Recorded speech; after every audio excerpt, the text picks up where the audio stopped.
Well, good evening, everyone, and welcome to this study as we continue to look into the book of Mark, the Gospel of Mark. Today is Sabbath, September 16th, 2023, and we're going to continue in the text. And we left off last week at the end of chapter 7. We had gone through most of 7, but we didn't quite finish. So I'd like to, without any further ado, I'd like to go straight to that text and begin there. So if you turn, or you could just kind of follow along the screen here. If you turn to Mark 7 and begin at verse 24, we'll begin there tonight. Mark 7:24. And by the way, just to wrap up the last portion, just to recall, we were talking about how the main part of the chapter was Yahshua explaining to the disciples that it's not the things that go into the body that defile you, but it's rather the things that come out of your heart. So it's a spiritual teaching, it's a metaphorical teaching, and he said, rather than being careful about the things that are going in, I mean, the main point of what he said to them, obviously, is not be careless about what comes into your body. That's not the point at all, right? That's not even in question, to be honest.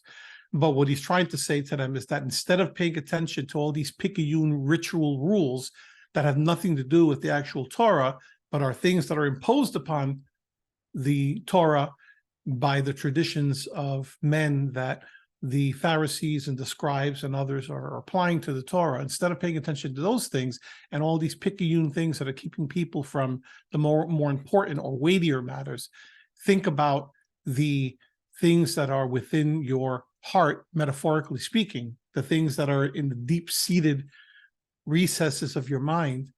These are the things that tend to corrupt and that can really do damage, right?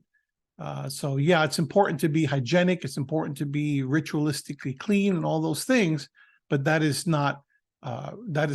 does not supersede the importance of having a heart that is full and a heart that is clean and pure. So you're looking for purity of heart more so than purity of body.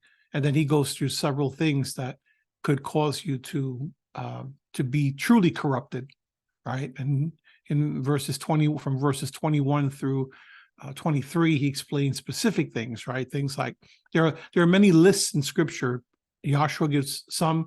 Peter does as well, but Paul does as well.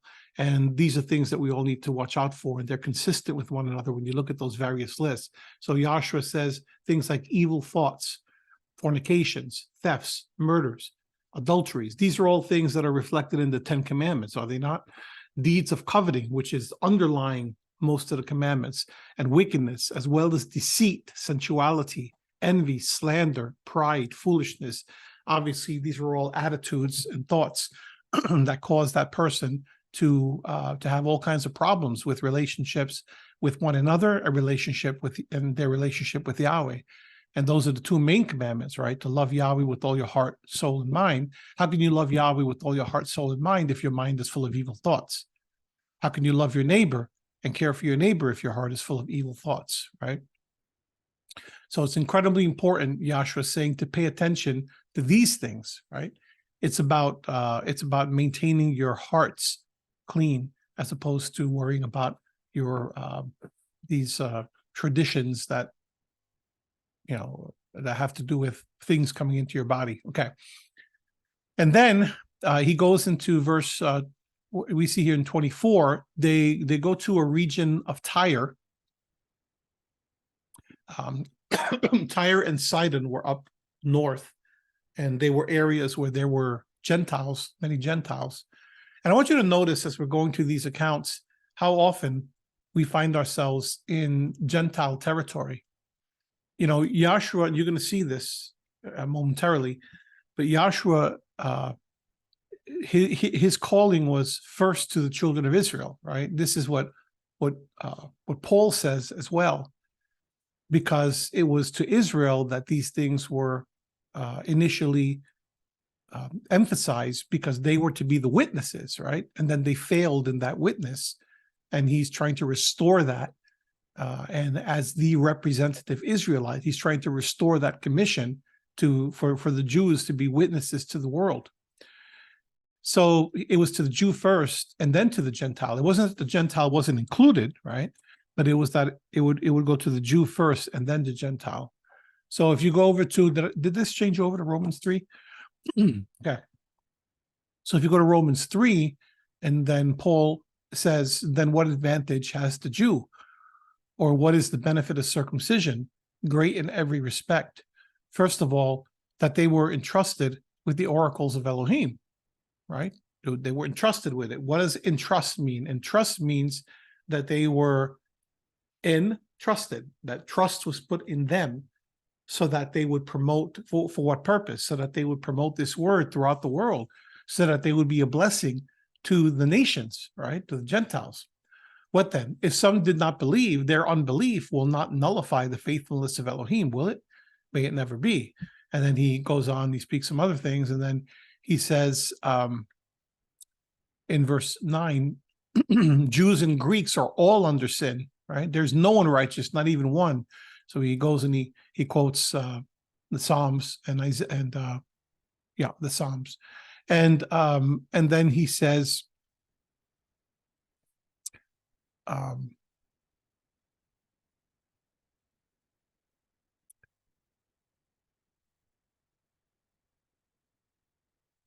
and then down in verse 29, or is Elohim the Elohim of Jews only? Is he not the Elohim of Gentiles also? Yes, of Gentiles also. The word is ethnos, from which we get our English word ethnic or ethnicity, right? It means nation or people, Gentiles. Yes, of Gentiles also, since indeed Elohim, who will justify the circumcised by faith and the uncircumcised through faith, is one. Okay. But then he says, I'm trying to find the specific verse, so just give me a minute here.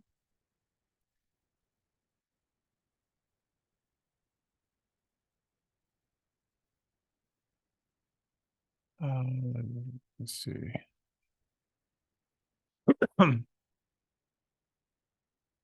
Okay, okay, so this is up in chapter 2. And this is the one that I just came upon. I believe there's more. I just don't want to take the time to look for it right now. But he says, verse 10, Romans 2, verse 10, verse 9 for context, says, there will be tribulation and distress for every soul of man who does evil, of the Jew first, and also of the Greek. But glory and honor and peace to everyone who does good, to the Jew first, and also to the Greek, right? There is no partiality with Elohim. Then he goes on, he explains what I was just explaining in much greater detail than I've explained it. So my point is that you want to keep this push and pull in mind, especially in the early ministry of both of Yahshua and of the Apostolic Assembly, that the mission was initially you're gonna go from town to town, and you're gonna go to the Jew first and to the Greek as well. And you see that playing out in Yahshua's ministry. And here's a good example of that. We've already seen that in the earlier part of Mark, but we'll just pick up from here. So it says, Yahshua got up and went away from there to the region of Tyre, up in the north. And when he had entered a house, he wanted no one to know of it. There's that secrecy motif of Mark as well coming into play. Yet he could not escape notice. So even though he was trying very hard to keep things quiet, it was with mixed results, right? Because everybody knew he was there. But after hearing of him, a woman whose little daughter had an unclean spirit immediately came and fell at his feet. Now the woman was a Gentile. Aha, there's the word down there. It's actually more specific. She was specifically, she was a Greek. Right? It says, she wasn't necessarily a Greek, but if you look down the bottom left, the word is Hellenis, which is Greek. So the word Hellas is Greece, but it's more generically used for Gentile, right? It doesn't mean she was necessarily Greek, and it actually tells you she was of the Syro-Phoenician race. So it tells you here, Suraphoenicisa, right? So she was Syro-Phoenician, so she wasn't Greek per se. So the word Gentile, it could be either ethnos or ethnos rather, or it could be this Hellenes, which is a kind of a catch-all word for a Greek, quote unquote Greek, meaning a Gentile, right? Meaning it's just kind of a generic term for one of the people of the Gentiles. And she was specifically a Syro-Phoenician. And she was clearly not a Jew. And she kept, which is important to the account. And she kept asking him. So she was kind of pursuing him. She was kind of walking around. The implication is that she's kind of walking around following him, right? And she kept asking him to cast the demon out of her daughter. This is interesting. This is a Gentile, and yet she has a pretty strong persistence in her faith. And he was saying to her, listen to this, and he was saying to her, let the children be satisfied first, for it is not good to take the children's bread and throw it to the dogs. That's quite interesting. And, if you look at this at first glance, it looks almost like he's being really rude, right? Like he's calling her a dog, right? And remember that in the ancient world, dogs were not the nice little cute furry domestic creatures that we have, walking around us and coming to us and being nice and furry and clean, and that's not the way dogs were viewed back then. Dogs were not domesticated in that way. Jews would not have had dogs as pets, quote unquote pets, in any way, shape, or form. Gentiles probably did at that time, but not to the extent that we have it now. Obviously, this is the ancient world. So dogs, generally speaking, were viewed as dirty, mangy, scavengers, right? Almost like rats, like we view rats and vermin these days. And so it sounds like he's being really harsh with her. Well, I'm not going to take the children's bread, the children meaning the Jewish people, right? I'm not going to take the Jews' bread, their food, and throw it to these mangy scavengers. In other words, you guys, the Gentiles. But there's one of the things we have to understand here is we don't have all of the picture here because we don't have tone of voice, we don't have visual, right? And it's interesting with her answer, there's more in this dynamic that's going on than meets the eye. But she answered, he didn't say to her, get out of here, right? If he really wanted her to leave, and if he was really just trying to be harsh, he would have just told her, get lost. He didn't say that. He was saying to her, in other words, she kept asking him, and this is the Greek that's going on here. She kept asking him. It doesn't say she asked him once and that was it. And she kept asking him. In other words, she was pressing the issue, and he kept saying to her, so he could have just at any point said, just get lost. He didn't say that. So there's a dynamic that's going on here. You can imagine that there might be even a twinkle in his eye, like, where's this going to go here? But she answered and said to him, yes, master, but even the dogs under the table feed on the children's crumbs. So there's a little bit of playfulness going on here, is my point. And another interesting thing here to note is that the word that's used here for dogs is the word kunarion. And it's actually what you would consider a diminutive form of the word dogs. When I say diminutive, I'm talking about, when you talk about something, the word diminutive, when you think about diminutive, what does it mean? It means small something, right? If something is diminutive, it's small. So it's like a small thing, which typically softens the blow of that particular word or makes something a little bit more cute than normal. So for example, my name is Carlos. The diminutive that they used for me when I was a child was Carlito. So in the Spanish, the ITO makes the Carlos a diminutive. So it's not Carlos, big Carlos, is Carlito. It's the like little Carlos, right? So that's kind of what's happening with this word here. It's like little dog, right? So it's not good to take the children's bread and throw it to the little dogs, or some commentators think it was puppies. Well, I'm not sure if I'm willing to go that far, but there's something softening this term of the dogs. Like, I'm not going to take the bread given to the children and then throw it to these small dogs. But she answered and said to him, yes, master, but even the dogs under the table feed on the children's crumbs. What a wonderful answer. I mean, even me reading that, I'm like amazed and saying, what a wise thing for this woman to say. So she's saying, yeah, that may be true, and treat me like a Gentile if you want. I get it. But I still expect overflow from what you're doing for the Jews, right? What a wonderful answer. And by the way, notice he didn't say the Gentiles shouldn't eat. What did he say specifically? He said, let the children be satisfied first. He said, let them eat first. Implication, Gentiles are going to eat too, but they're going to eat later, right? So she says, hey, even with them eating first, we're still going to expect to get some crumbs out of that. And you could see this playfulness continuing. And he said to her, because of this answer, go, the demon has gone out of your daughter.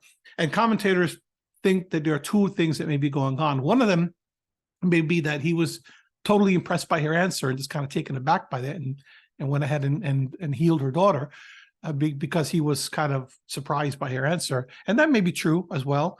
But what more commentators think is that he was sort of leading her to see if she would carry through with this level of faith that she had and see where it led. And it led exactly to where he had hoped that it would lead, that she bit, right? And she showed the level of her faith. But anyway you look at it, this was a very positive thing.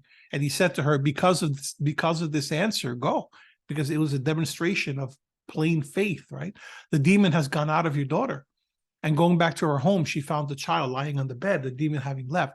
So I felt it important to take a lot of time to go through this because I think it's important that sometimes people misunderstand this and they don't understand that there's a certain dynamic that's going on here that's foreshadowing the ministry to the Gentiles, right? It wasn't in full force yet because initially he was sent to the sheep of the house of Israel.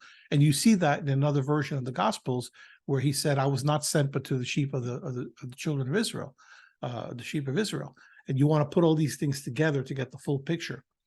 And then in verse 31, he says again, he went out from the region of Tyre and came through Sidon to the Sea of Galilee within the region of Decapolis. Once again, and by the way, if he wasn't expecting any of this, why would he even be in those Gentile areas? Well, part of that would be perhaps because he wanted to get away from the crowds after all these things were happening, and he was trying to get the attention drawn away, but he knew he was going to run into people even in these areas, and he knew that he would specifically run into Gentiles.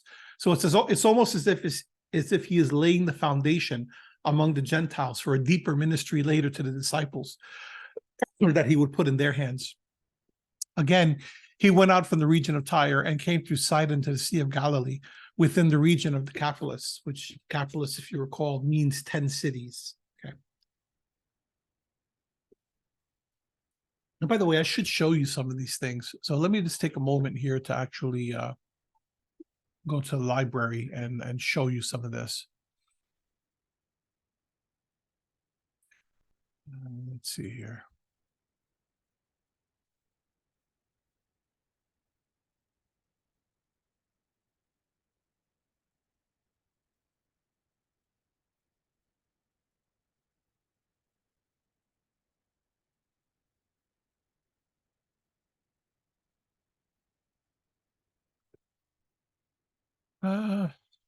Let's see. That's not going to help.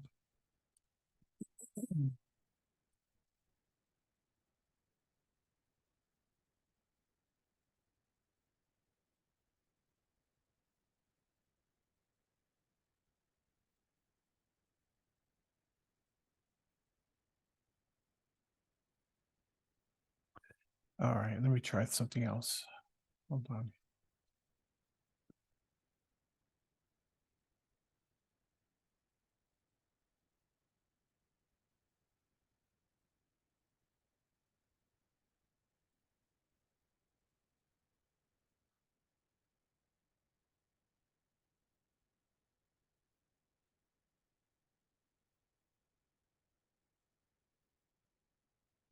Okay.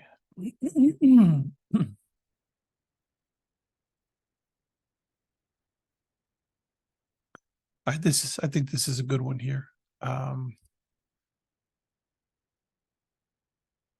me stop sharing this and take you here. Okay, hopefully you can see that. So this is a really good map of Herod's kingdom, and the greenish area is under Herod Antipas. So if you look here, you see Decapolis right here. That's the area that we're talking about. So he would have been first. He would have been up here. You see Tyre up here, right? And in a little bit, we're also going to see a place down Dalmanutha, and that's, let me see here. Well, I can't see Dalmanutha at the moment, but anyway, Tyre is up here. It's to the north of Galilee, and then you have, so they would have gone from there down to the Decapolis area here, right around the Sea of Galilee, but towards the Gentile territory of the Decapolis. It was in the Decapolis that they had, you see here, Gadara. It's a little hard to see, a little teeny. Gadara is where they had the instance of the, excuse me, not Gadara, Gerasa, right here. Okay, this is where they would have had the instance of the pig and legion, where he exorcised the one individual who had a legion of demons in him.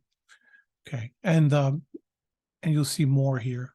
So just if we need to, we'll refer back to the map. I just want you to get a sense of where they were.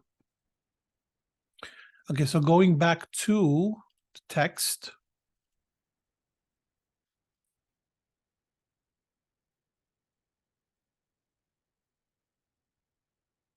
You should see that momentarily.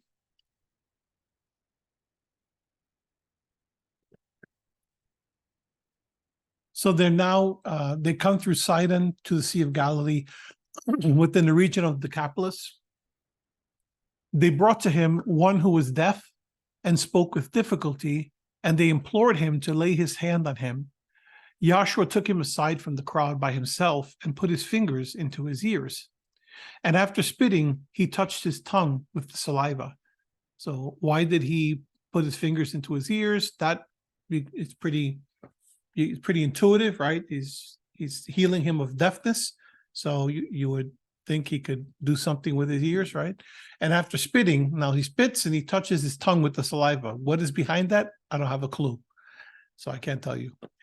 But looking up to heaven, perhaps it's because it's like there's another instance. It's not this one here, as far as I can tell, but there's another instance where he puts spit on the dirt and then he rubs it in the dirt. He creates a mud, like a clayish mud, and then he puts it on the affected area, on the eyes, as I recall, in that particular instance.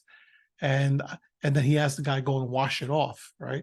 And I think that part of the physical manifestations, it's pretty clear that Yahshua's power is such that he doesn't need to do these physical acts per se. But I believe, and this is my personal belief, I believe that just from a psychological point of view, people seeing something done physically, it motivates them to action, and it motivates them to actually do something. And when psychologically people buy into that more than if just something comes out of the blue. So maybe other people have different opinions, but I think that there's a psychological reason why he's doing these things, not because he had to do those things. And looking up to heaven with a deep sigh, he said to him, Ephphatha. It's an Aramaic word, and Ephphatha means apparently be opened.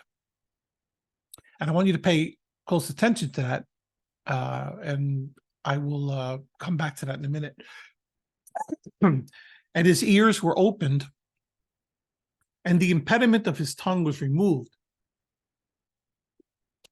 So he was deaf and he spoke with difficulty. Why? Because if you're deaf, you don't know the precise sound of the words, and it's very difficult to, the speech can become impeded because you don't know the full range of sounds. So his ears were open and the impediment of his tongue was removed, and he began speaking plainly. Okay, note that as well. He said, be open, and he began speaking plainly. And he gave them orders not to tell anyone. There's the secrecy motif. But the more he ordered them, notice, the more widely they continued to proclaim it. They were utterly astonished, saying he has done all things well is an affirmation of his ministry. He makes even the deaf to hear and the mute to speak. So one of the things you could think of is the writings of Isaiah, right, where the Messiah would be doing these things, where he would be healing the paralyzed so that they could walk once again, and he would be opening the eyes of the blind, and he would be opening the ears of the deaf and the mouth of those who are unable to speak. And of course, he's fulfilling these things right before their eyes. But I believe, as I've explained already, that there's more going on here as well. There's metaphor that's being brought out in these as well. So he goes and he says, "Be open." What is he always telling the disciples and others who are listening to him? He's always saying what? He's always saying, "He who has what? Ears to hear, let him hear." Right? If you have ears to hear, then hear. So he's bringing healings that are demonstrating his metaphorical charges to people, right? That if you have ears, use your ears to hear. Hear what I'm saying. Hear the words of life that I'm bringing about the kingdom, because they're going to make all the difference in your life, and they're going to change your life. And then he says, the impediment of his tongue was removed, and he, that is the person who was healed, he began speaking plainly, right? It's interesting. He wants people also to speak plainly of the witness of him and what he's done. And it's interesting that immediately on that, he says he began speaking plainly, but right after that, he gave them all orders. Don't even tell anyone, right? Don't even, but there'll be a time to speak plainly and to say all these things, but you got to be careful now. So it's part that, maybe it's also part, like some commentators say, parts reverse psychology, that the more you tell someone not to speak, the more they're going to go out and speak it, which is exactly what happened. The more he ordered them, the more widely they continue to proclaim it, right? It's like you have a message that's so important that it's almost impossible to keep it inside. It's burning like fire within you, and it's going to come out in a very powerful way. And now this person has the opportunity to do that. His ears are open. So he, like the others who have ears to hear, can also now hear. And he also now can speak plainly like he wants the others to do. They did. They were utterly astonishing. He's done all things well. They're affirming his ministry. And he makes even the deaf to hear and the mute to speak. So there's more going on than meets the eye. Let's go into chapter 8. Now, we've already seen in an earlier chapter, and I'm trying to think, I think if it was 4 or 5, let me see. We already saw the feeding of the 5,000, right?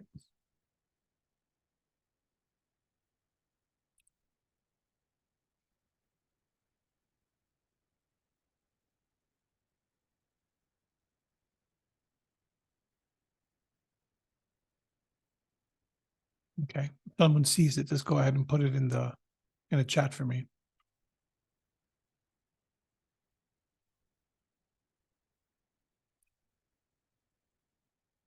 Was it 6? And I just kind of blew past it.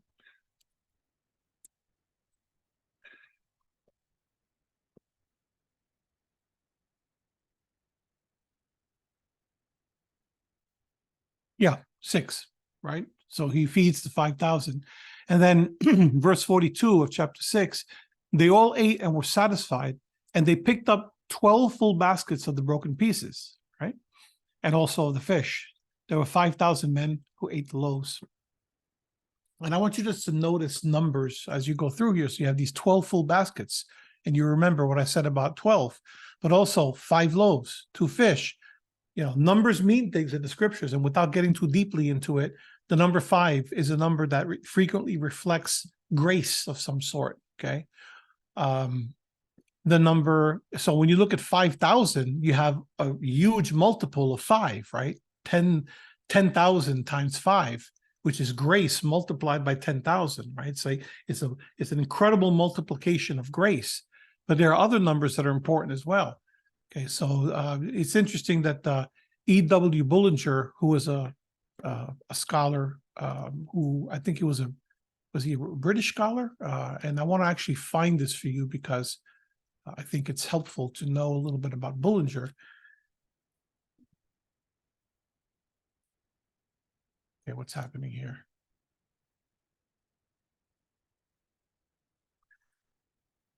E.W. Bullinger was responsible for something called the Companion Bible that you may have heard of.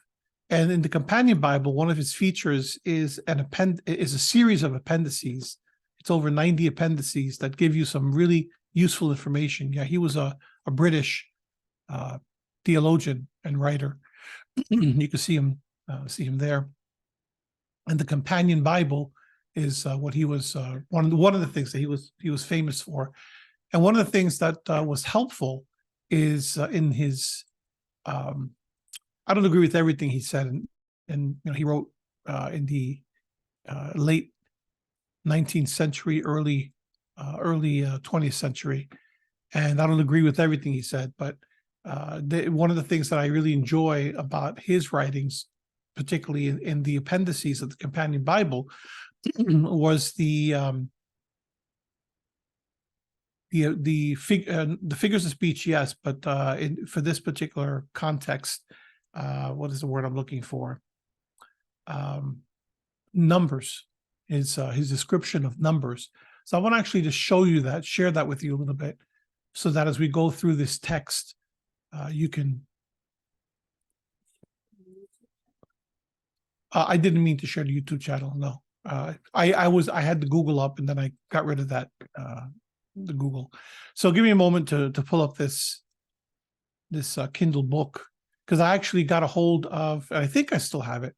I actually got a hold of Bullinger's the Companion Bible appendices, and I'm pretty sure that I have it in like its own standalone form, but I could be wrong about that. So let me see here. Library, okay.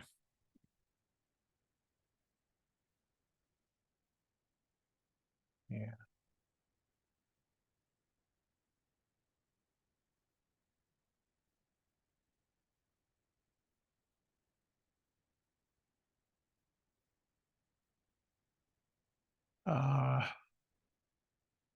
Okay, so it's not in my Kindle. So give me a second here. I might actually be able to find a PDF online. So let me see if I can do that.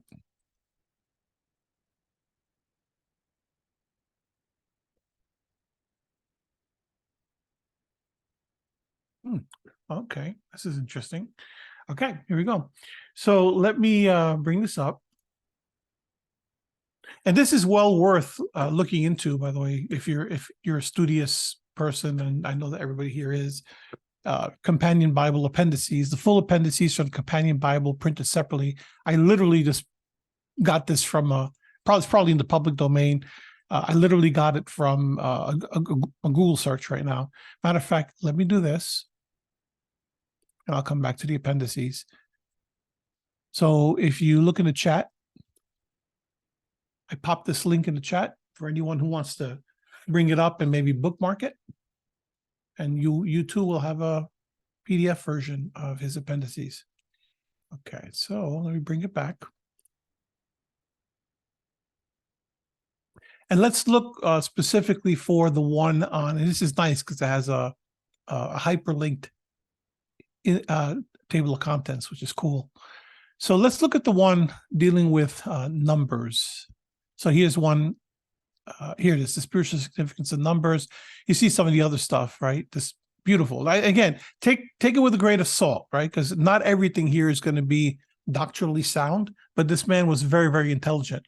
As you can see, I mean, this is, well, it was more than 90. It's quite a few. 198 different appendices. Okay. And here, this is, for example, here, the name of Yahweh in the book of Esther, right? He's supposed to Jehovah, but it's the name of Yahweh. That's the one I did a study long ago where I showed you where the name of Yahweh appears, frontwards, backwards, and other things. That comes straight from here.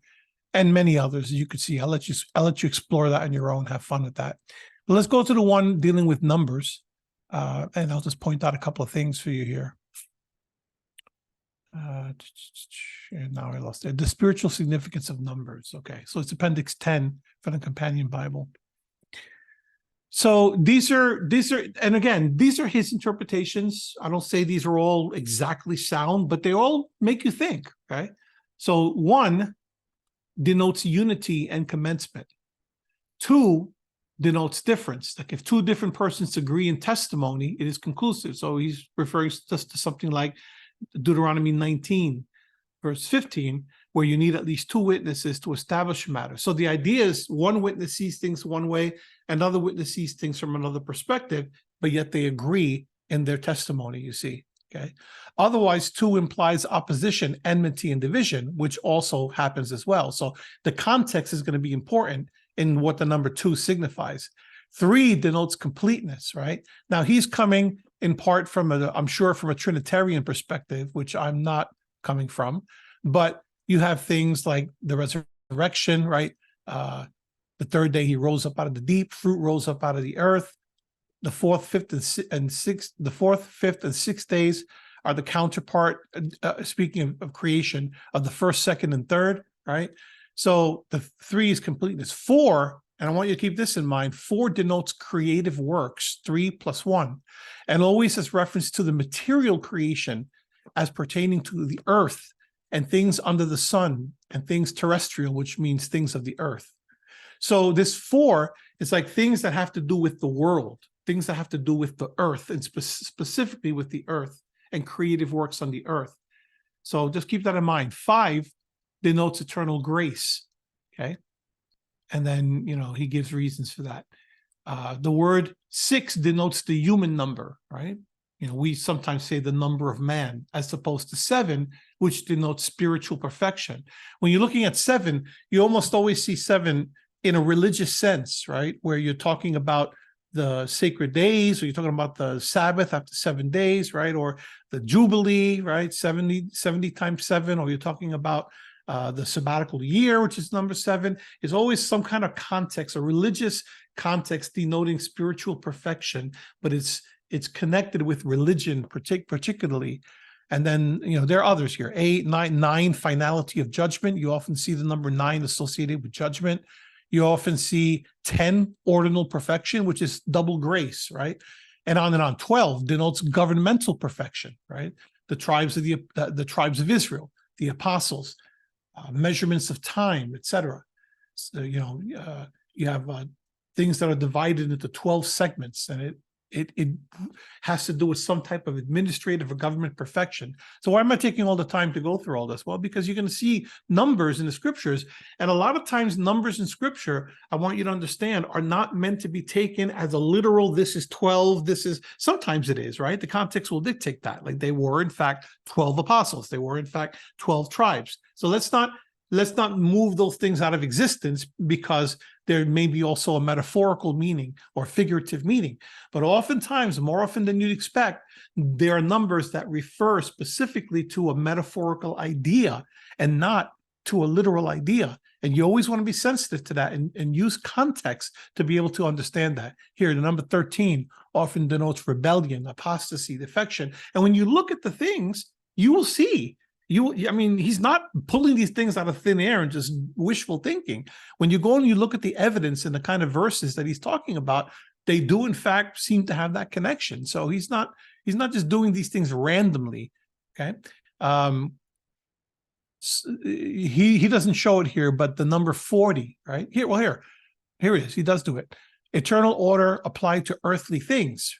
Hence the number of probation. You've heard me say that before, because it's the number 10, which is the number 10, which is twice grace, denoting ordinal perfection. Ordinal perfection, ordinal meaning numbers, right? The ordinal numbers, 1, 2, 3, going up to 10. It's an ordinal perfection. This is, you have 10 commandments, right? And on and on. Then when you take 10 and you multiply it by 4, which is that number that has to do with creative works, it's sort of math, right? It's sort of a mathematical process, and there's order in mathematics.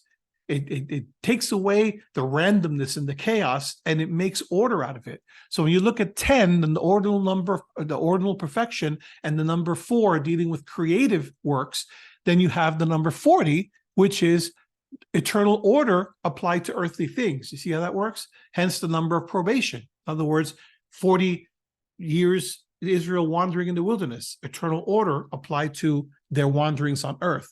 Or you see Moses 40 days fasting in the wilderness, Joshua fasting and 40 days and nights in the wilderness. So there's a lot to these things, and I just want you to keep those in mind, because it can really inform and enrich your understanding of the text. Like everything else dealing with interpretation, you don't want to take things to the nth degree, because that's when you start getting into trouble. When you start getting into cultist thinking and things of that nature. So don't go overboard with this. But if there's a rationale in the text and you see the rationale, don't ignore it. Don't chuck it aside as, well, that's just coincidental and whatever, and you're making too much out of it. No, you're probably not, because the writers of the scriptural text were following specific types of conventions, and that was part of it, the figurative and the literal and the metaphorical, right? That all plays into this, and you want to let all of that have its due. So going back to the text here, you see these numbers here, they're not there for coincidence, right? So 12 baskets. If 12 is governmental perfection, this is Yahshua reestablishing the kingdom of Israel, right? Of good government. In other words, these people who are feeding the sheep, these people who have been sheep without shepherds, right?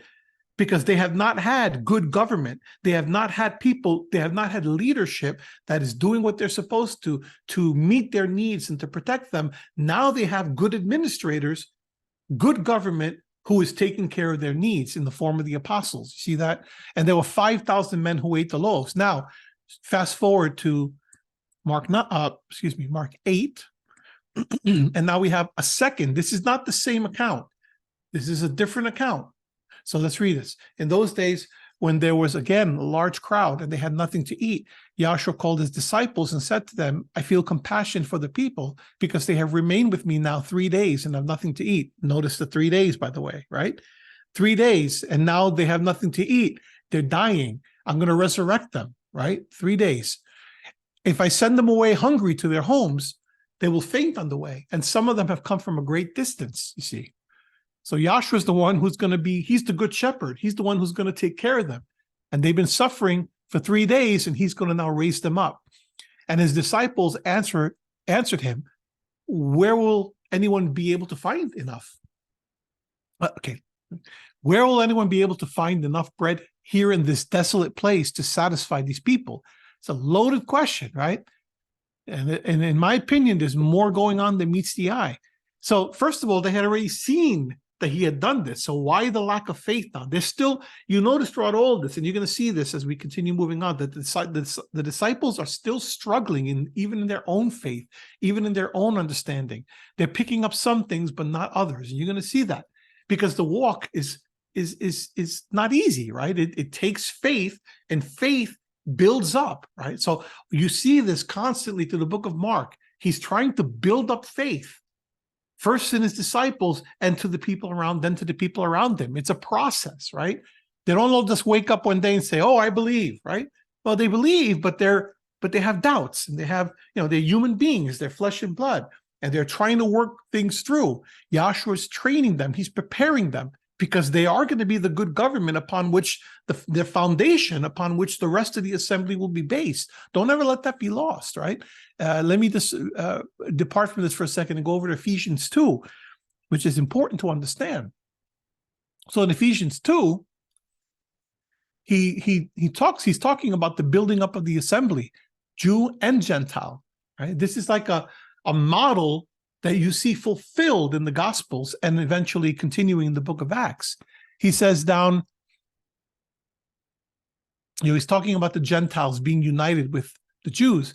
And he says, and he's talking about the building. So then you are no longer strangers and aliens, meaning Gentiles, but you are this is Paul speaking, but you are fellow citizens with the saints and are of Yahweh's household, having been built, right? You Gentiles, nations, having been built on the foundation of what? Of the apostles and prophets. They're the foundation. Messiah himself being the cornerstone, in whom the whole building being fitted together is growing into a holy temple in Yahweh, in whom you also are being built together into a dwelling of Elohim the Spirit. You see that? That's also Peter talking about the house that's being built, right? With stone by stone, with Yahshua as the cornerstone. Why? Because Yahshua is the temple, right? He is the temple that is being built. You go to him for forgiveness. You go to him for salvation. Yahshua is where heaven and earth come together, right? And he's the chief cornerstone, and the building has been being built over the apostles and the prophets, right? The prophets going all the way back to ancient Israel, right? So it's not just, it didn't start with the New Testament. It started out with the prophets, of whom Abraham was one, right? And Jacob, etc. We don't normally think of them as prophets, but they too were prophets. So it's a long story that goes all the way back into the annals of Israeli history, right? And the foundation of the apostles and prophets, and then you see it again in the book of Revelation. We won't turn there, but if you go over to Revelation, I want to say 21, 20, maybe 22, I think it's in 21, it talks about the walls of Jerusalem, and it talks about how the apostles are the gates, and the tribes of Israel are see, now I'm just kind of guessing. I don't like to do that. Let me just read it. I'm not going to turn to it, but I want to just read it to you because it's important to see the order that's being created here. It's in 21, and he takes them to the New Jerusalem and he shows them. And in verse 12 of Revelation 21, it had a great and high wall with 12 gates. What is a gate? A gate is something through which you pass, right? You can't get into the place unless you go through the gate. And at the gates, 12 angels, and names were written on the gates, which are the names of the 12 tribes of the sons of Israel, right? So you're coming through Israel, right? So that's the main foundation, the 12 tribes of the sons of Israel, the gates. There were 3 gates on the east, not foundation. That's they're the gates by which the people come in through Israel, right? Because they were the witnesses. They were the ones to the Jew first and then to the Gentile. There were 3 gates on the east, 3 on the north, on the south, and on the west. And it also says, and the wall of the city had 12 foundation stones, which is consistent with what you see here in Ephesians 2. And on them, on the foundation stones, were the 12 names of the 12 apostles of the Lamb, right? So this building metaphor is used often to show how Yahshua is the chief cornerstone, which comes straight out of Isaiah, I believe, the cornerstone. Let me just see here. Actually, Psalm 118:22, which says, a stone which the builders rejected has become the chief cornerstone. This came about from Yahweh. It is marvelous in our eyes. That's Psalm 118:22. So that's one that you really want to nail down. But you're building, you have the cornerstone, and then around the cornerstone, the foundation stones, the apostles, right? And the prophets also are included in that. Messiah Yahshua being the cornerstone. Okay. And then the whole building upon that is being fitted together. And then you have these gates, who are the 12 the apostles of the Lamb. So it's something that we need to keep in mind as we're going through this. And Yahshua is training these individuals so that they will be prepared, so that they will be firm foundation stones, right? And they're not there yet. They're struggling along the way, but it's through those struggles that they're gaining and that they're learning. And we're going to continually see that throughout the book of Mark. And then as you go into the book of Acts, you still see some of that, but they're much stronger in the book of Acts. And by the time you get to the middle and the end of the book of Acts, they're incredibly strong. And you see this evolution of their strength and power in Yahweh. Okay, so going back to Mark 8, it says, the disciples answered him, verse 4, where will anyone be able to find enough bread here in this desolate place to satisfy these people? So we're talking about finding enough bread. We're talking about this desolate place, and we're talking about satisfying these people. Loaded, all of that is loaded. Bread harkens back to the manna in the wilderness. Where are we going to find enough bread? Well, Yahweh provides the bread. John 6, he provides the bread. He provides the manna because Yahshua is the bread of life, right? This desolate place is the wilderness, right? This is a spiritual wilderness, and we're trying to find bread in the wilderness. It's going back, it's the Exodus, right? It's going back to the book of Exodus, Numbers, right? And showing the journey of the people out of the desert and going into a fruitful land to satisfy these people. These are themes that are coming out of here that are oozing from these passages, right? And he was asking them, how many loaves do you have? And they said 7. There's a surprise. And he directed the people to sit down on the ground, and taking the 7 loaves, he gave thanks and broke them and started giving them to his disciples to serve them. And by the way, who's breaking the bread? Yahshua himself is breaking the bread. And as I mentioned before, he's the one doing the increase, right?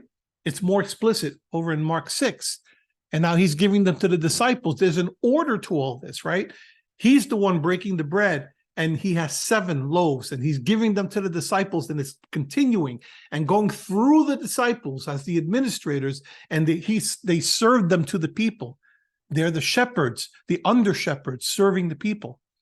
They also had a few small fish, and after he had blessed them, he ordered these to be served as well.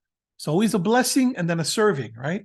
And they ate and were satisfied. Notice that. They ate and were satisfied. And they had left over. They had more than enough, right? This is spiritual as well as physical.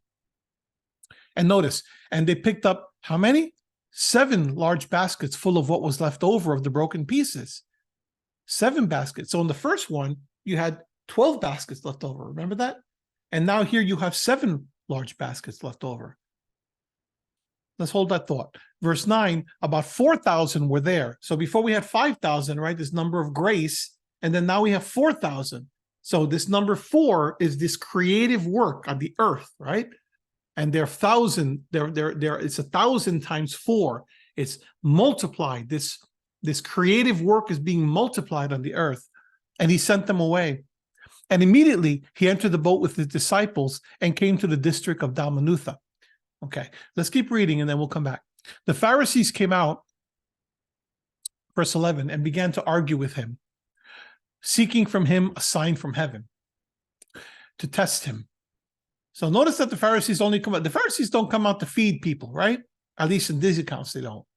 Like I said, I think the Pharisees sometimes get a bad rap, but at least in the New Testament, they're portrayed very negatively because they're clinging to traditions of men as compared to the Torah and as compared to doing what they're supposed to do, which is to teach the people and to feed them. The Pharisees came out and began to argue with him. This is what they come out for, seeking from him a sign from heaven to test him. Last week, we read accounts about, signs from heaven, right? And these midrashim that talk about the Almighty speaking with a voice from heaven in favor of the Pharisees. It's interesting. That's totally made up. It's not biblical, right? In any way, shape, or form. So but yet they're seeking a sign from him, right? From a sign, not from him, but a sign from heaven to test him, to try to force him to prove his identity. Sighing deeply in his spirit. Notice that. Sighing deeply in his spirit. You sigh deeply in your spirit when you're disappointed or frustrated, right? Sighing deeply in his spirit, he said, why does this generation seek for a sign? Why is it's testing. And testing is a strong word. It's almost a mockery, right? It's like you want to force me to give you a proof as if I owe you a proof. And he's saying, no. Why does this generation seek for a sign? Truly, I say to you, no sign will be given to this generation. So he's not going to do magic tricks for them, right? He's not going to humor them with, because here's the thing. You either believe or you don't believe. You don't believe because you get a magic trick done for you. You believe because you hear the words, you hear the message, and it's enough. But these folks, oh, well, if they get a sign, think about this for a second. Surely, even if they hadn't seen it, surely they had at least heard about it and had many, many witnesses about all the healings he was doing, raising a girl from the dead, okay? Opening the eyes of the blind, opening deaf ears, the authoritative message that he had, and on we go. What had not already been done that had to be done again? So this is nonsense, right? This is picayune, nitpicking, unbelief in action. So he says, no, this isn't going to happen. Leaving them, he again embarked and went away to the other side. In other words, he's going to go to the people who are actually listening, to the one who have ears to hear, and that are not trying to trick him and entrap him. Verse 14, and they had forgotten to take bread, the disciples, and did not have more than 1 loaf in the boat with them. And he was giving orders to them, saying, watch out, beware of the leaven of the Pharisees and the leaven of Herod. They began to discuss with one another the fact that they had no bread. So think about this. Again, this is a lack of growth, right? This is spiritual immaturity. He says, watch out, beware of the leaven of the Pharisees and the leaven of Herod. And then they think that he's talking about the bread, right? They're not the sharpest whips in the thing right now, right? And Yahshua, aware of this, said to them, why do you discuss the fact that you have no bread? Do you not yet see or understand? Do you have a hardened heart? He's being pretty tough on them, right? But they're not. Having eyes, do you not see? In other words, it's not just about having the physical eyes. It's about and it's kind of double intended. What have you been seeing? What have you been hearing? And having ears, do you not hear? What have you been seeing? The miracles. What have you been hearing? The words I've been speaking and the things that, the way that people are reacting. So is it a hardened heart that's preventing you from understanding these things and from seeing the true meaning behind what's happening here? And do you not remember when I broke the 5 loaves for the 5,000? How many baskets full of broken pieces you picked up? They said to him, 12. That was in chapter 6. When I broke the 7 for the 4,000, how many large baskets full of broken pieces did you pick up? And they said to him, 7. And he was saying to them, do you not yet understand? And then he goes on speaking. So what about us? Do we understand? Well, we may not understand completely, but we can have a sense by looking at these numbers, right? So he breaks the 5. He says, I broke the 5 loaves for the 5,000. So 5 is the number of grace. My grace is among you, in other words, right?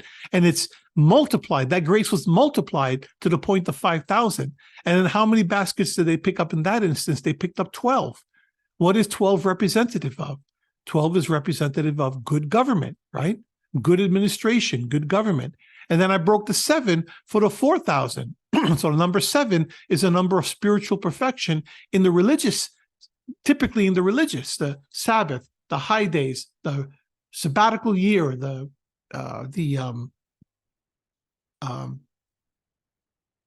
Jubilee year, etc., right? And the 4th for the 4,000, how many large baskets full of broken pieces did you pick up? And they said to him, 7, right? And he was saying to them, do you not yet understand? So when you look at this, he had just said what? He said, watch out, beware of the leaven of the Pharisees and the leaven of Herod. So leaven, as we know in our studies about the Feast of Unleavened Bread, leaven represents corruption. Leaven represents something that is twisted or polluted, or something that has been puffed up because it is out of the ordinary, because typically it's a very negative thing. It's like something that's spoiled, right? And that's fermenting. So he's talking about the teachings and attitudes of the Pharisees and the teachings and the attitudes of the Herods, right? Who was Herod? Herod was Herod Antipas, who was the governor, the supposed king of the Jews. And yet the real king was in front of them. It wasn't Herod. And the Pharisees are supposed to be what? They're supposed to be the teachers. And who is the true teacher? Yahshua once again. So what do the Pharisees and the Herods of the world represent? Well, in my view, the Pharisees represent religious authority, right? And or what you might call the priesthood, right? Which is just the metaphorical idea. And then you have Herod, who represents what? The kingship, government, right? Which is more of a secular thing in nature. King, Herod, and priest, Pharisees. Government, worldly government, and religion, right? What do the numbers represent here? Because they were deficient in both. The king, Herod, wasn't being very kingly the way that he treated his subjects, so he wasn't being a true king. Look at the way that he thought with John the Baptist, the foolishness of, I'll give you half my kingdom for that dance, right? The nonsense that Herod did, and the taxation and everything else. He was taking advantage of the people. He wasn't meeting the people's needs. What kind of a king is that? Certainly not the king that they envisioned from the scriptures.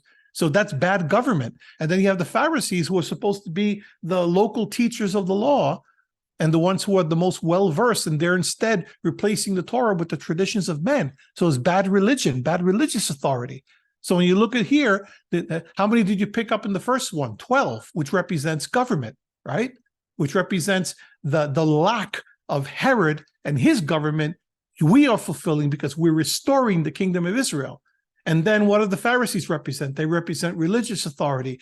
The number 7 represents the religious perfection, right? The cycle of religious perfection that Yahweh represents in the seventh day Sabbath and everything else that I described. So in other words, they're fulfilling the functions of king and priest, right?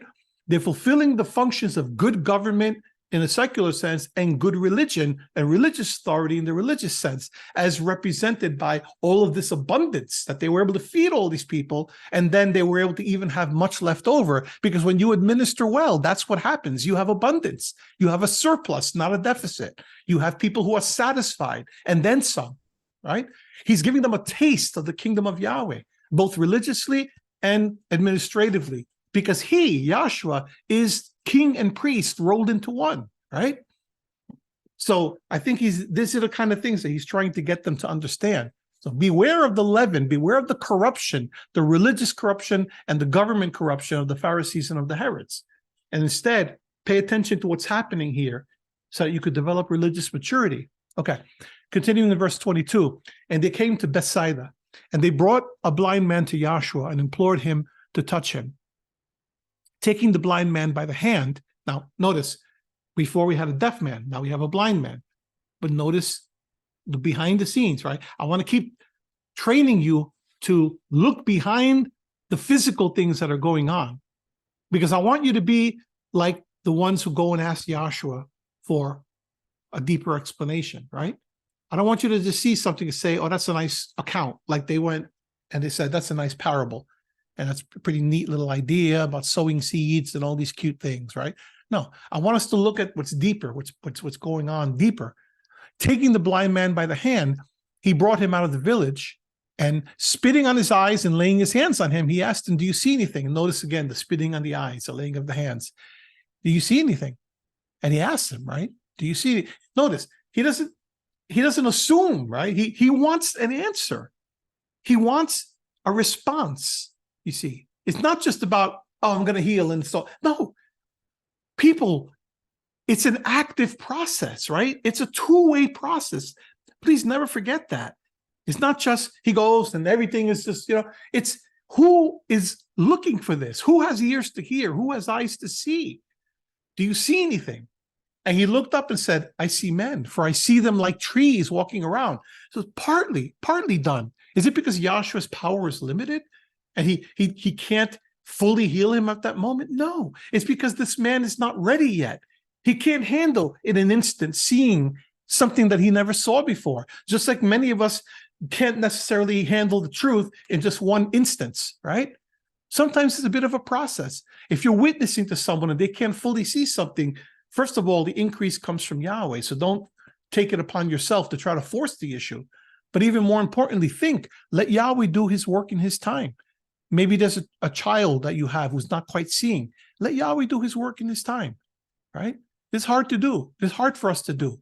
Or maybe you're, I want to go and break into a whole sermon here, but, it's maybe there's some kind of promise that you're waiting on, and that particular thing hasn't occurred yet. That's okay. Give it its time in order to come to fruition. So he says, I see them like trees walking around. So he sees people, but it's blurry, right? And he's seeing them like moving around. It kind of looks like these blurry trees. Then again, he laid his hands on his eyes and he looked intently and was restored and began to see, notice, and began to see everything clearly. Again, he laid his hands on his eyes again, a second time, and he looked intently. He looked intently means now he did more effort. He looked intently and was restored and began to see everything clearly. So it's an active process with Yahshua. It's a partnership, you see, that brings this healing about. Doesn't happen like that every time. Sometimes it is instantaneous, but there are many instances, and you see particularly in Mark, where it doesn't happen right away. It's kind of a bit of a process because his disciples weren't seeing, right? This is not coincidental. This is a masterful literary creation by Mark, Peter through Mark, right? This doesn't happen overnight. There's a process here, and Yahshua wants us to see that process. And it's rather interesting because everywhere you look, what is the word? Euthus, right? Which is what? Immediately, and immediately this, and immediately that, and immediately that. But sometimes it's not so immediate, right? And he sent, so there's like a contrast that we see there. And he sent them to his home saying, do not even enter the village. He says, don't even, forget about telling them, don't tell people. So don't even go into the village so that people will see that you can see. And we don't know what he actually did, but probably like everybody else, he probably went and started proclaiming it to everybody. But it's the thing, it's like do you see yet? Like the disciples, they don't see fully yet. They see, but it's like walking around in trees. But then as time goes on, then they begin to see more clearly, right? So a lot more going on here than meets the eye. And this next section is incredibly important, and it's sort of like the center of the book, in my opinion. And I think that this is exactly the culmination that we're leading to. Yahshua, verse 27, Yahshua went out along with his disciples to the villages of Caesarea Philippi. Caesarea Philippi was a place where they had an altar to the god, the pagan god Pan, and this was established by Philip in honor of Caesar, and not Pan, but Caesarea Philippi, the city. Anyway, they go to the villages of Caesarea Philippi, and on the way, he questioned his disciples, saying to them, he wants to probe them a little bit, see if they're growing, right? Saying to them, who do people say that I am? He wants to know, what is the effect? If I'm one of the disciples, I'm probably saying to them, well, they don't say you're anybody because you don't let us tell them anything, right? But they don't say that. Why? Who do people say that I am? Because he knows that they've been saying things. He knows that people have been talking. He knows that people, so he wants to know. He wants a progress check. And they told him, saying, John the Baptizer. And others say Elijah, but others, one of the prophets, right? And there's another version that says, and let me see if I could find that, because that's kind of interesting. One of the prophets. All right, give me a moment.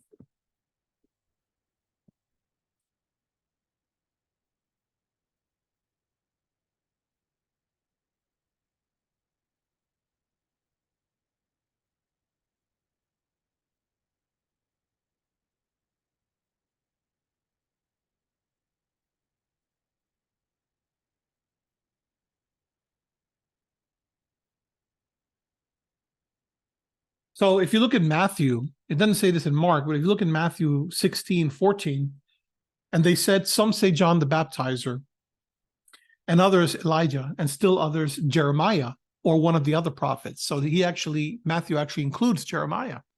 So why do I bring that up? Well, look at the people that they're saying that they're comparing Yahshua to. Don't just brush that aside and go on, right? John the Baptizer. What was the message of John? John the Baptizer was bringing a message of repentance. He was bringing a message of getting away from the corruption of the temple at that time, and repenting of deeds that were not consistent with the biblical message, and moving towards the kingdom. And then Elijah was also, right? He was a very strong prophet. Elijah was very critical of the religious syncretism that was occurring in his day, where people were mixing and matching the worship of Yahweh with the worship of the Baalim, right?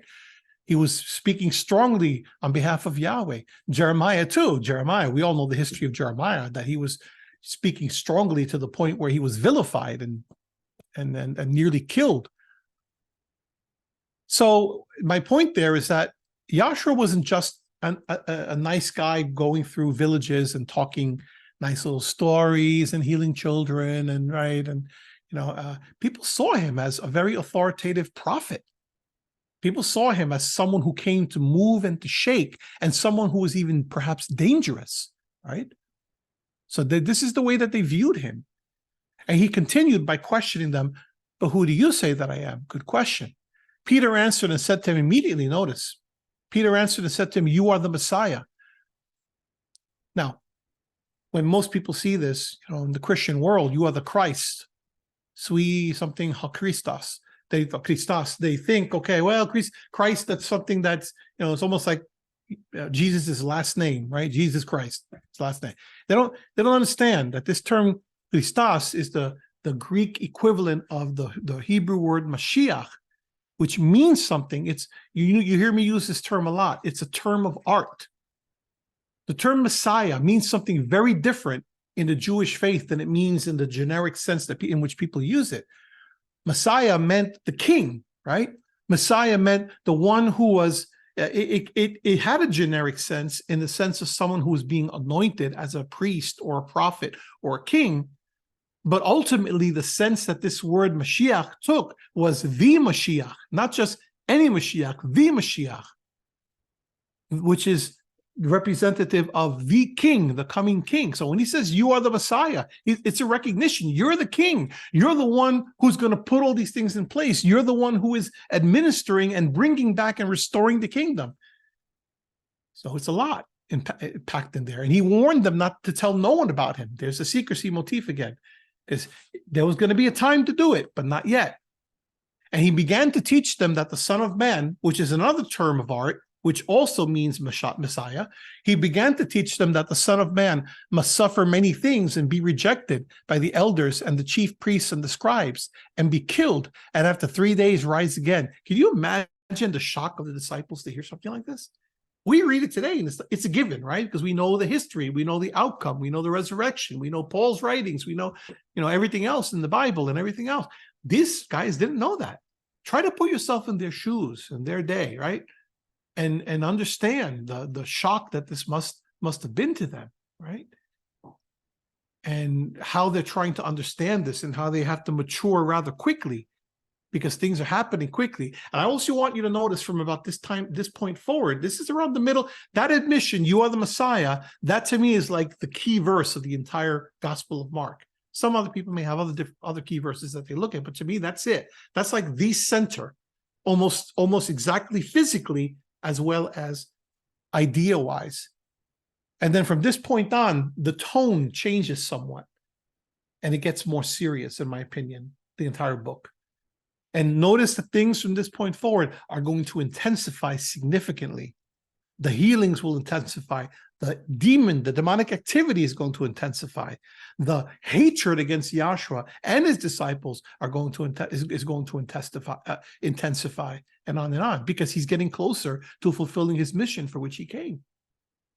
And he noticed that around this time, he begins to teach them that the Son of Man, so they're mature enough where he feels apparently that they can handle this. He began to teach them that the Son of Man must suffer many things. So this is Isaiah 53 language, right? And similar passages. He must be rejected by the elders and the chief priests and the scribes and be killed. It must have been hard for them because now they're finally starting to understand things and they're finally starting to see his message being proclaimed very strongly, etc. And now he's telling them in short order, I'm going to be gone. It had to be a big blow to them. And by the way, verse 32, and he was stating the matter plainly. He was not being obscure about it. And because he was stating the matter plainly, they understood now what he meant. He was talking literally. I'm going to be killed, and after 3 days, rise again. They probably didn't get the rising again part too well yet, because it's like, okay, I heard the words, but I can't really internalize the meaning, right? It's like, yeah, rise from the dead. Gotcha, heard you. Right? I don't know if they could. I don't know if they can truly envision that yet. Here we are in the 21st century, and I don't know that we can envision it yet. We have a sense, we understand it in theory, but can we truly get the impact, grasp the impact? If we did, our lives might be quite different in a positive way.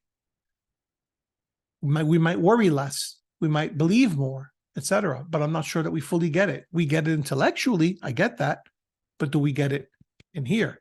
I don't know.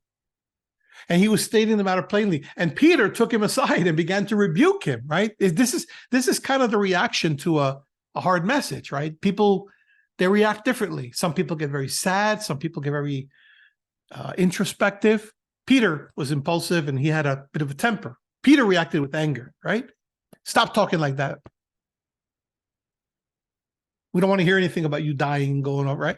But turning around and seeing his disciples, he rebuked Peter. He turns around, it says, and seeing his disciples. Don't let that be lost either. So Yahshua is turning around and he's hearing Peter rebuking him, and he's not doing this in a vacuum, right? He's not doing this in private. He's doing this in front of all the other disciples. Well, the last time something like that happened, Israel wound up 40 years, wandering in the wilderness, and an entire generation wind up dying off because of someone's negative attitude in the middle of a very important mission. Turning around and seeing his disciples, he rebuked Peter. He had to, because he was going to affect the way everyone else, he apparently was already affecting the way everyone else was looking at him. He rebuked Peter and said, "Get behind me, Satan. Get behind me, accuser, which is what the term Satan means. It means an adversary or one who accuses. Get behind me, Satan, for you are not setting your mind on Elohim's interests, but man's. Very interesting. You are not setting your mind on Elohim's interests, but man's. Because he's not seeing clearly, right? Because he's seeing the part about the suffering and the rejection and the death. But for some reason, he wasn't seeing beyond that to the rising again. Because it's hard, right? It's hard. We all know this. We all know what it's like. We all know what it's like to be believers in the 21st century, right? We know that we have a future. We know that the resurrection is as good as done. We know that Yahshua's return is as good as done, and etc. But we still worry about where our next bite of food is going to come from, and whether we're going to be able to keep our homes, and what's going to happen in the next election. Oh, Father. And on we could go. Do you realize that it doesn't matter who's elected next year in the United States of America? Do you realize that in the big picture, it could be one as compared to the other, and it doesn't make one bit of difference in terms of what's going to happen with humanity, much less the United States of America? And yet we still worry about it. Why? Well, because we're in the middle of it, right? We're in the here and now, and it's going to affect us directly in very direct ways, in very precise ways. But in the big picture, it doesn't matter. Because Yahweh turns the heart of the king in whatever direction he pleases. And if you don't believe that, there's a Pharaoh rolling in his grave, right? Well, he's not doing anything right now. And he summoned the crowd with his disciples and said to them in verse 34, if anyone wishes to come after me, he must deny himself and take up his cross and follow me. So this is sort of a continuation of what happened with Peter, right? I'm sure Peter had a lot to think about after that. But he says, if anyone wishes to come after me, he must deny himself, right? And take up his cross and follow me. What is take up his cross? Take up his cross. I've explained a number of times that this is not about just take up your burden, your spiritual burden. No. The cross this is very explicit. The cross is an instrument of death.